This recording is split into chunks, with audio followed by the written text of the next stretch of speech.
কিছু সময় আগে আমরা উদাহরণবাসীরা একটা খবর পেয়েছিলাম, একটা ফায়ার ব্রিগেড ফুল স্পিডে চলে এসেছিল। তো আমরা দেখতে পেলাম, খবর নিলাম, খবর নেওয়ার পরে জেনেছিলাম যে আমাদের যেটা পাওয়ার সাপ্লাই অফিস, যেটা আমাদের দিঘির পাড়ে অবস্থিত, তো সেই জায়গায় আগুন লেগে গিয়েছিল। তো সেই আগুন লাগার খবর পেয়ে আমরা সবাই ছুটে এসেছিলাম। তো ছুটে এসে আমার পরে আমরা দেখতে পেলাম যেভাবে ধাও ধাও করে আগুন জ্বলছে। ভাবছি যে এই প্রচণ্ড গরমে কীভাবে উদারবন্দের মানুষরা নিজেকে আটকে রাখতে পারবো, সেটাই একটা বিরাট বড় ব্যাপার। যেভাবে দাও দাও করে আগুন জ্বলে, মিনিমাম তো দু তিনটা ট্রান্সফরমার জ্বলে গেছে। আর ওইখান থেকে এসে খবর নিয়ে শুনতে পারলাম যে লাইনটা পয়লাপুল থেকে এসে সেই লাইনটা ওভারলোডিং হয়েছে। ওভারলোডিংয়ের কারণে হয়তো শর্ট সার্কিট হয়েছে, শর্ট সার্কিটের কারণে হয়তো আগুন লেগেছে। আর অত্যন্ত বেদনাদায়ক আর দুর্ভাগ্যজনক।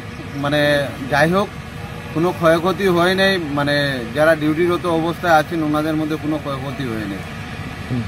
এখানে তো দাদা এটা হলো পানগ্রাম পার্ট 3, আমরা উদারবন এসিবি কন্ট্রোল রুম। হঠাৎ করে কিরকম আগুন লাগছে আমরা তো সঠিক জানি না। শুনিয়া দৌড়ি আইছি, ফায়ার ব্রিগেডও আইছে, উদারবন থানার ওসি স্যার, পুরা পুলিশ স্টাফ আইছে। তো এখানে আগুন লাগিয়ে কিতা জ্বলছে, কতটুকু জ্বলছে তার সঠিক এখনো আমরা জানি না।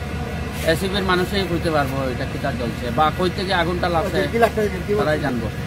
বর্তমানে তো বিদ্যুৎ কর্তন করে রাখা হয়েছে, কিতা বুঝুন আপনারা বিদ্যুৎটা পাওয়া যাইব না আবার উদারবন্দে? এখন যে অবস্থায় আগুনটা আমরা দেখছি তো এই কয়দিন মনে হয় না।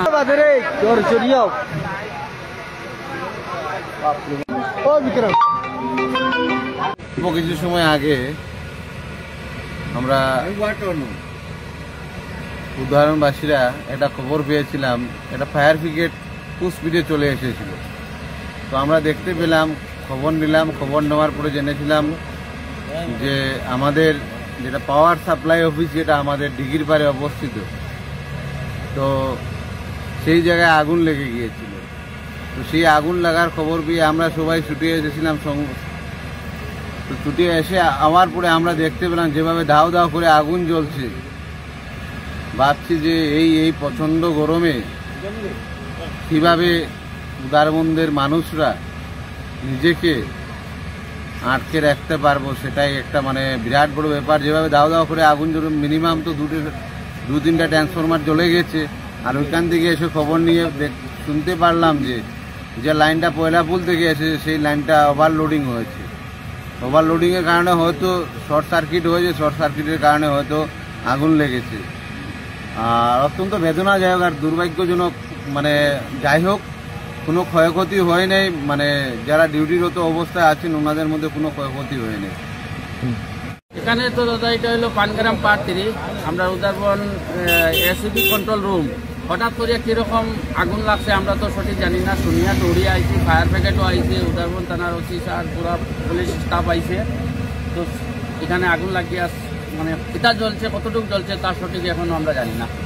এসিবির মানুষই বুঝতে পারবো এটা কিতা জ্বলছে বা কই থেকে আগুনটা লাগছে তারাই জানবো। বর্তমানে তো বিদ্যুৎ কর্তন করে রাখা হয়েছে, কিতা বুঝুন আপনারা বিদ্যুৎটা পাওয়া যাইব না আবার উদারবন্দে? এখন যে অবস্থায় আগুনটা আমরা দেখছি তো এই কয়দিন মনে হয় না। মোৰ লখিমী কেইজনীয়ে ইমান বেছিকৈ গাখীৰ দিয়ে, মনটো একেবাৰে ভাল লাগি যায়। বিয়মৰ দানা খোৱাৰ পৰা মই বেছিকৈ লাভৱান হৈছোঁ। আপোনালোকেও বিয়মৰ দানা খুৱাওক আৰু এইটো বেছিকৈ লাভ কৰক।